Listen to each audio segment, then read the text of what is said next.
Assalamualaikum warahmatullahi wabarakatuh. Perkenalkan, kami dari kelompok 5 akan mempresentasikan materi kami. Saya Muhammad Hamdani sebagai materi pertama, Daniel Afriado sebagai materi kedua, dan Rivaldo Saragi sebagai materi ketiga. Baiklah, saya akan membacakan materi pertama, yaitu tentang permasalahan yang dihadapi guru. Guru merupakan pihak pemegang kunci dari menarik serta efektif jalannya suatu proses pembelajaran. Karena itu, seorang guru tidak hanya dituntut mampu menghidupkan suasana kelas, tetapi juga mampu untuk menjadikan pembelajaran menjadi suatu proses dalam peningkatan kepribadian bagi peserta didik.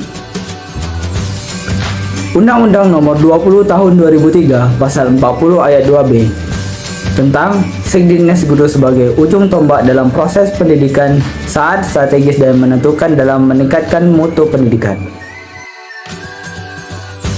meningkatkan kualitas pendidik dan tenaga pendidikan. Saat menjalankan tugasnya, guru akan memberikan dampak positif. Yang pertama, penyelesaian masalah pendidikan dan pembelajaran melalui sebuah investigasi terkendali akan dapat meningkatkan kualitas isi, masukan, proses, dan hasil belajar.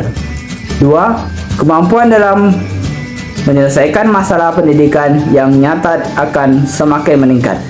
3. Peningkatan profesionalisme pendidik dan tenaga kependidikan lainnya.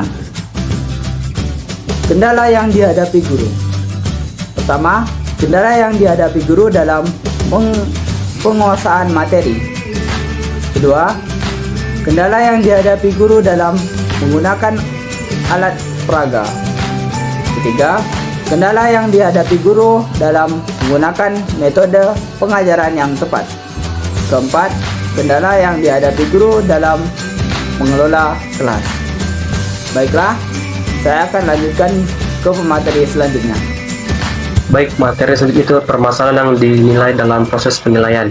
Yang pertama, ada kesulitan dalam mengembangkan rubrik penilaian yang sesuai dengan model pembelajaran inovatif abad 21, khususnya penilaian sikap dan keterampilan peserta didik. Yang kedua, kurangnya pemahaman dalam merancang penilaian non-tes, misalnya penilaian untuk mengukur berbagai keterampilan peserta didik. Yang ketiga, kesulitan dalam mengimplementasikan penilaian proses dalam pembelajaran, khususnya dalam mengelola waktu penilaiannya. Materi selanjutnya itu ya, problematika yang dihadapi guru dalam pengembangan media. Masih kurangnya alat-alat media pembelajaran yang ada di sekolah, dan kemampuan guru dalam menggunakan alat media pembelajarannya masih kurang. Materi selanjutnya itu upaya untuk mengatasi problematika guru dalam pengembangan media pembelajaran. Itu adapun upayanya dengan memanfaatkan semaksimal mungkin terhadap media pembelajaran yang ada dengan pembelajaran yang efektif dan menyenangkan. Di lain sisi, kepala sekolah mengusulkan pengadaan kelengkapan media pembelajaran kepada pihak dinas pendidikan dan membuat pelatihan-pelatihan kepada guru-guru tentang cara penggunaan media pembelajaran, baik dilihat dari perencanaan pembelajarannya dan juga dilihat dari pelaksanaan pembelajarannya, sesuai dengan perencanaan pembelajaran yang telah dibuat oleh guru.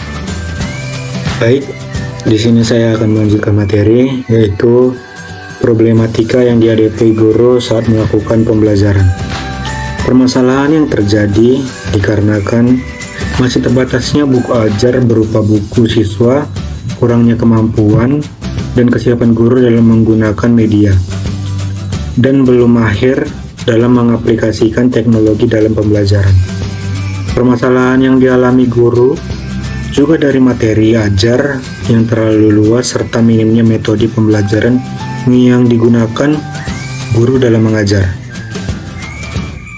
Selanjutnya, saat menentukan proyek kelas untuk kelas 1 dan 4 serta kurangnya alokasi waktu untuk mempelajari berbasis proyek, hal tersebut sesuai dengan teori yang dikemukakan oleh Mulyasa dalam bukunya yang berjudul Menjadi Guru Penggerak Merdeka Belajar, mengatakan bahwa Merdeka Belajar mengedepankan proses belajar yang mampu menumbuhkan kreativitas peserta didik melalui pendekatan dan metode yang dapat melatih kemampuan berpikir peserta didik tingkat tinggi.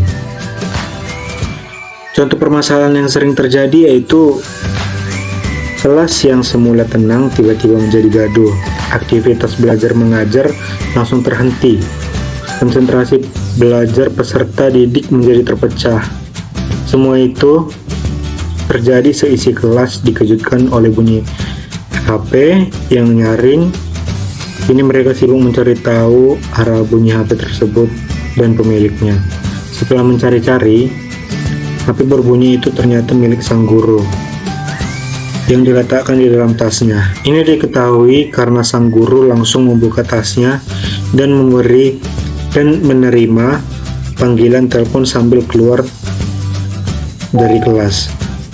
Sebagian peserta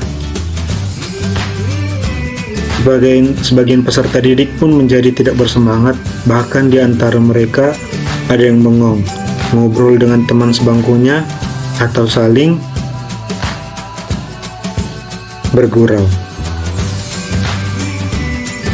Selanjutnya saya akan membacakan kesimpulan dari materi kami, yaitu guru adalah semua orang yang berwenang dan bertanggung jawab untuk membimbing dan membina anak didik, baik secara individual maupun klasikal, di sekolah maupun di luar sekolah. Pengolahan kelas dalam keterampilan guru menciptakan dan memelihara kondisi belajar yang optimal dan mengembalikannya bila terjadi gangguan dalam proses interaksi eduktif, sehingga kegiatan-kegiatan tersebut dapat menciptakan dan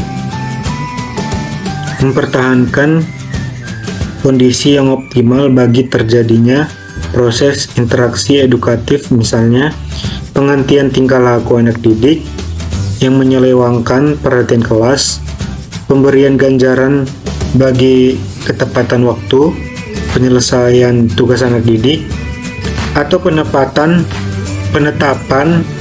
norma kelompok yang produktif.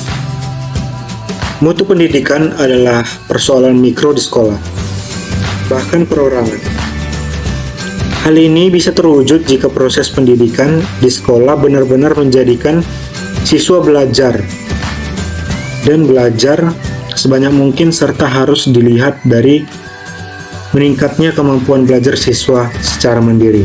Ada beberapa hal yang perlu dihidupkan dalam proses belajar mengajar, yaitu yang pertama perkembangan anak didik, selanjutnya kemandirian anak, yang selanjutnya vitalisasi model hubungan demokratis, vitalisasi jiwa eksploratif, kebebasan, menghidupkan pengalaman anak, kecerdasan emosional, serta spiritual, dan keseimbangan pengembangan aspek personal dan sosial.